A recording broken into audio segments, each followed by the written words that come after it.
What's going on, Hater Nation? This is Jay Gantt from the Jay Gantt and the Player Haters Radio Show. I'm gonna get right to it today. It's Tuesday. Doing some hate. Uh, Football fans will know there was a game played last night. There was supposed to be a game played last night, I should say.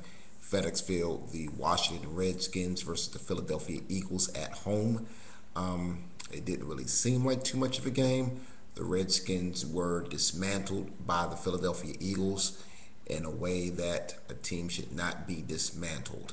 And I'm going to hate about that for a few. Uh, it was just sad to look at.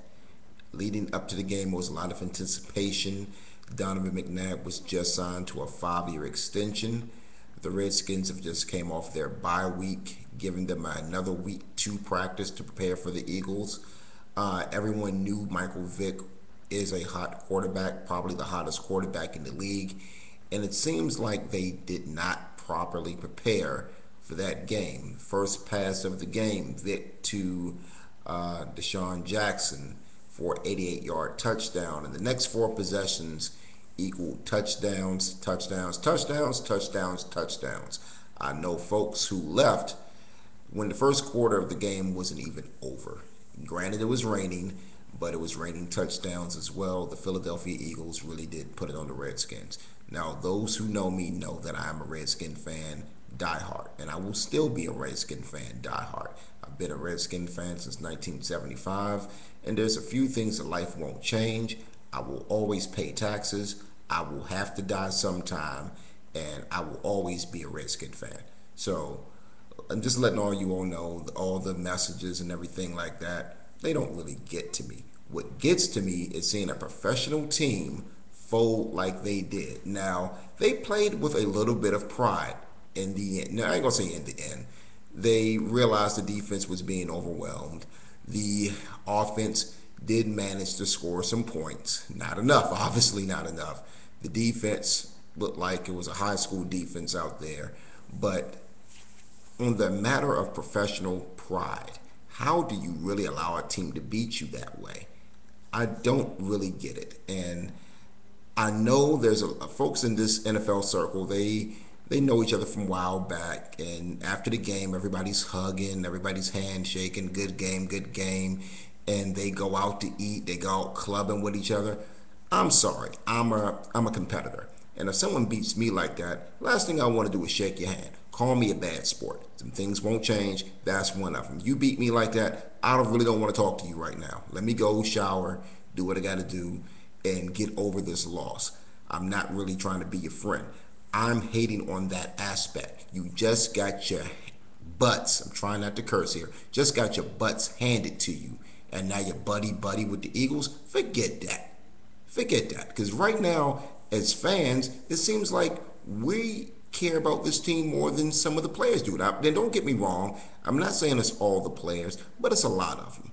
It's a lot of them. I've been a Redskin fan again since 1975, longer than any of those players out there, longer than any of those coaches, and I still will continue to be when all the players are gone, when all those coaches are gone. The one constant is Jay Gantt will still be a Redskin fan. So I'm hating on the fact there was no professional pride shown by some of the players after taking a trouncing like that. See, the difference between the Washington Redskins and the Dallas Cowboys of this nature is a couple of weeks ago, Dallas took a real bad L, probably a worse L, to the Green Bay Packers. The Green Bay Packer team that was kind of banged up by injuries, got beat up, demolished, handed to them, and all those Cowboy fans are in a state of disbelief. That was the game that got their coach fired.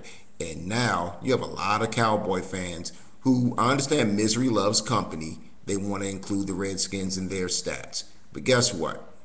We have won 2 more games than you all. So until you win 4 games, be quiet. Because you took a worse L to the Green Bay Packers than the Redskins took to the Philadelphia Eagles. A L is a L, but you took a bad one.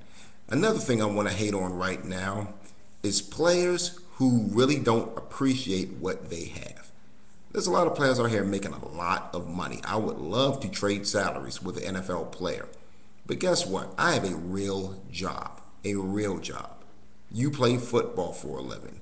And for you to be anonymous, to go to the press and say, Well, I don't like my head coach, but don't put my name in this. I'm playing for me, but don't put my name in this. No, put your name in. If you have something to say, if you got some hate to say to somebody, be a man and come up to their face and say exactly what you have to say.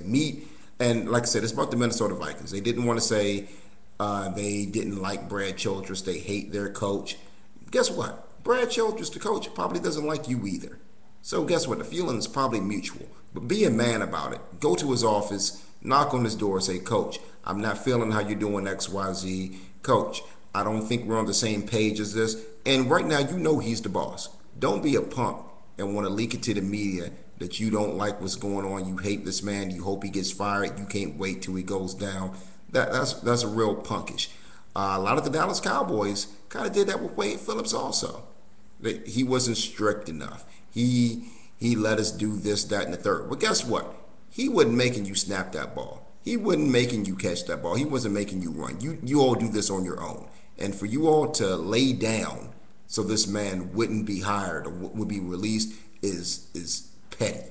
It's real sad. It's real immature. It's real unprofessional. Then you go and you beat the Giants. Okay, the Giants had an off game. The Giants trounced you a couple of weeks ago, if you don't remember that. But you won. Okay, great.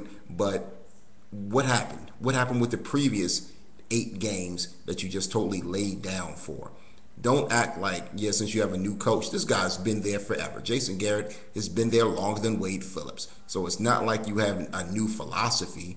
It's not like you have a new sense of pride. You had the same sense of pride in week 1 that you had in week 10. And you all laid down, and this man got cost his job. I think that's real sad, unprofessional. So we'll see what happens now with the rest of your games. But everyone knows where my allegiance lies. And I've stated before I wasn't going to make this a Redskins rant, and I'm not, but I just had to let some hate go out. I don't know how many Cowboy fans will really bring some hate to their team, but like I said, I'm a true football fan. I'm a true Redskin fan, and I'm sorry. I just had to hate on my own team there for a little bit, as well as getting some stuff off my chest about some other teams. We got a Thursday night game. I'm going to come back a little bit later on in the week and give you my predictions for that. And hopefully I can get my predictions in time. I've been having some technical difficulties about getting these videos posted, but I'm going to stay with you and let you know exactly how I feel. We've already cut the demo tape for XM for the Sideline Haters radio show, so be listening out when I get it up there. Hopefully everyone who tunes into the videos and who's a fan of the Facebook site will be listening in and support. So thank you all for your support. This is Jay Gantt from Jay Gantt and the Player Haters. I'm signing off. Peace out.